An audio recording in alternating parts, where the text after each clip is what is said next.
Hey, welcome back to Three Ball Walk, Session 2.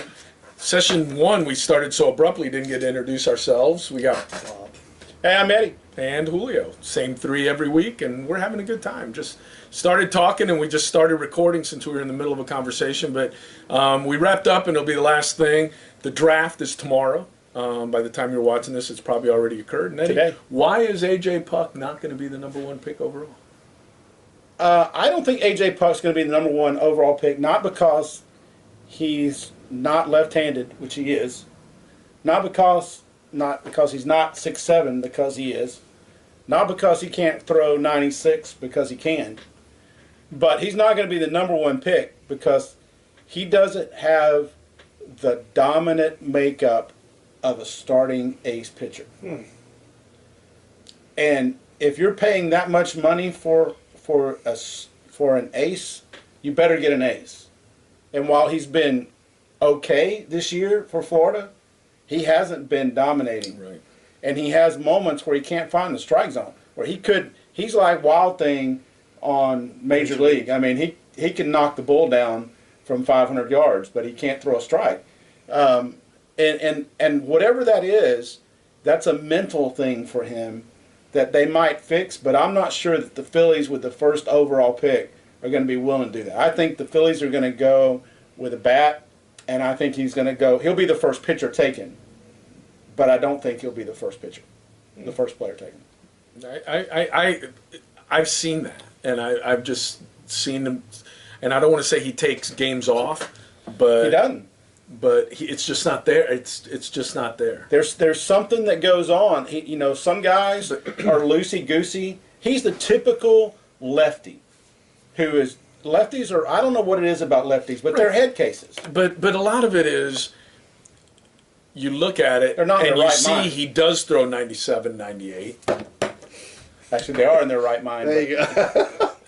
He does throw 97, 98. He is as tall. He is a left-hander, and as far as the projectability, which is what baseball is drafted on, Yep. it's there. And because of that, but see, someone will take. I talked to two, one current scout, one former scout, and both of them, when I asked them what they look for, what's the thing outside of talent, what's the thing? Both of them said either character and or the ability to be a in the moment kind of guy. A guy for the moment's not too big for them. And then you look back last year's SEC, last year's College World Series. I but mean, you look he at was there, right. But then you look at what all of a this year. sudden, sure, He can't. And that- He whatever it was, it's not there, and it hasn't shown back up. He hasn't pitched bad. He hadn't pitched bad enough to drop out of the first round. If I'm a GM, and I don't need a bat, I'm probably going to pick him. But I think the Phillies need bats more than they need pitching. What do you see somebody like say Buddy Reed, who seems to have maybe fallen off a little bit in the regional and we haven't played super regional yet. We start this weekend. But do you think in the pitcher for the Gators? Dave Dunning. Dane Dunning. Dane Dunning. Dane Dunning. Sorry, his Dunning was what I was thinking about. His stock obviously would have risen. I think Logan Shore is the guy. See, Logan Shore, if you make a living off the off-speed stuff in college, that doesn't project well to the major leagues. Well, maybe not, but I mean, maybe that's.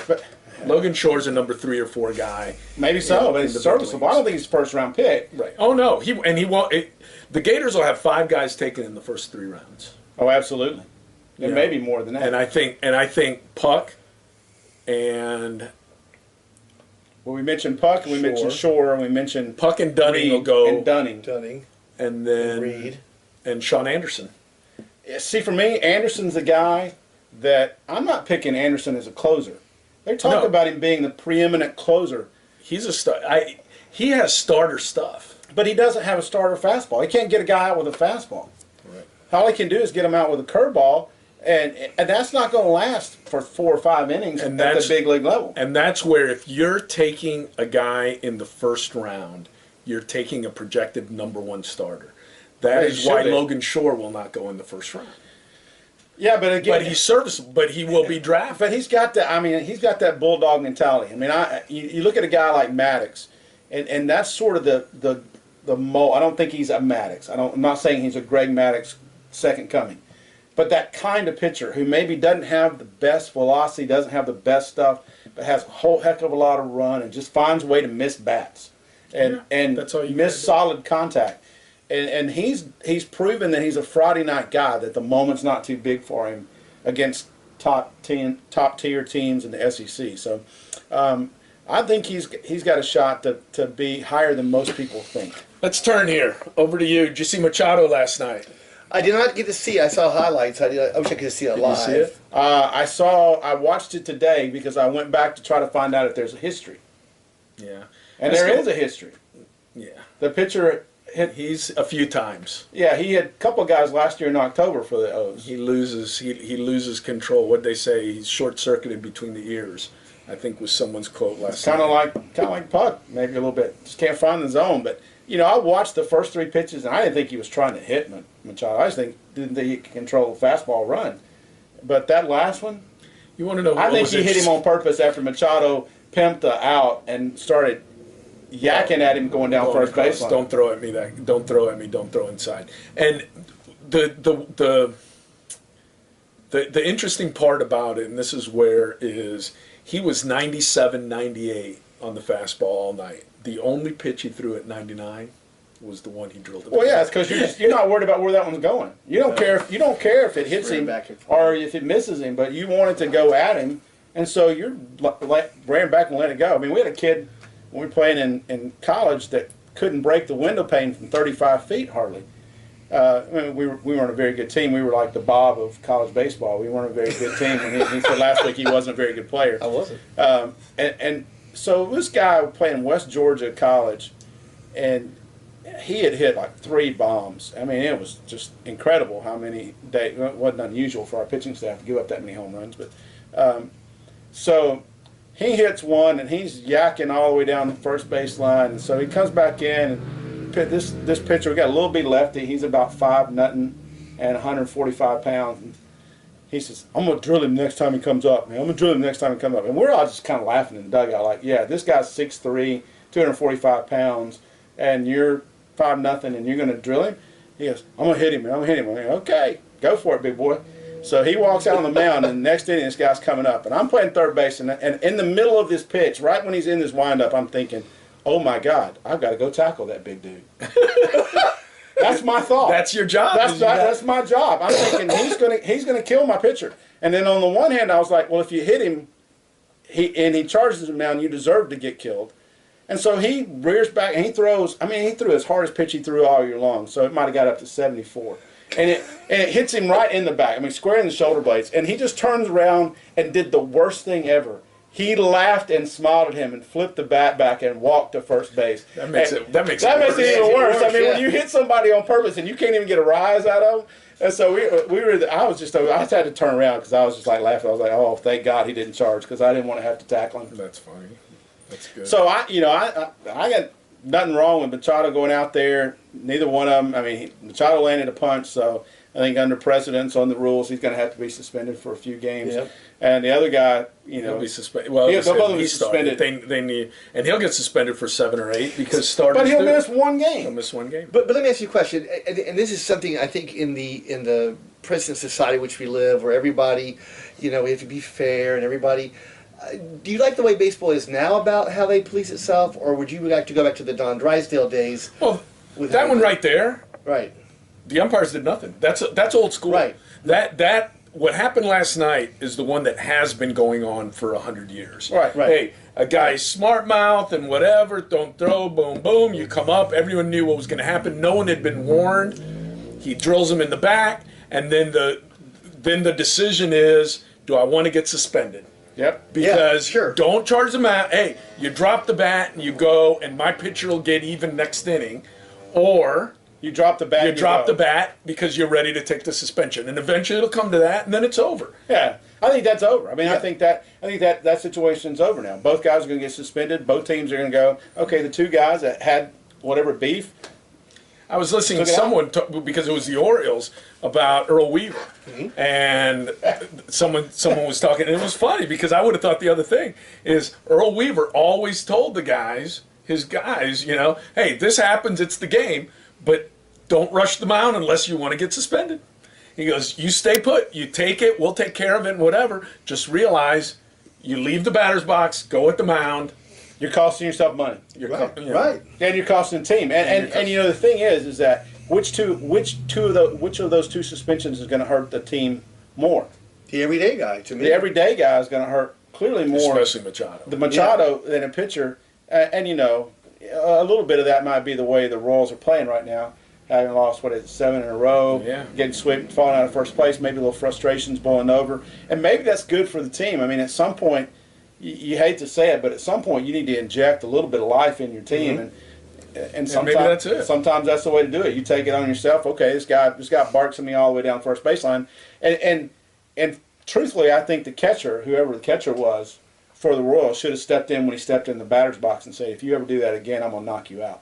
Don't ever show my pitcher up like that walking down to first base again. And maybe it would have gone away then, or the first baseman when he got down there should have said, "What are you talking about? You need to get on. You're out. Go to the dugout, shut your mouth, and play the game. If you want to get something, hit a home run off of him." You know, some of that should have been done that way, and maybe it wouldn't have. And maybe Machado comes up and he tells, in between innings, he sings word as he's going out on the field. Hey man, I'm sorry, I blew my cool on that. I should have kept my mouth shut. It goes on, but you don't. You get hit. You charge the mound. You get suspended. We talked to him, and interesting because Machado just reminded me. I was reading something online the other day, and they actually do it about every week. The top 100 players in baseball. It's on Bleacher Report, and this week Machado was number 3, which most valuable players to their team right now, the way they're playing and everything like that. And number 2 was Trout, Yeah.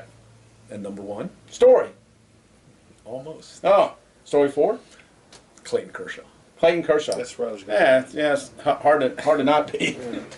Hard not be the most dominant guy on the mound. I mean, and we talked about Puck earlier. I think Puck has a chance to be a Kershaw kind of pitcher. I think he has the stuff. I don't know if he'll ever get there, because a lot of guys with good stuff never make it.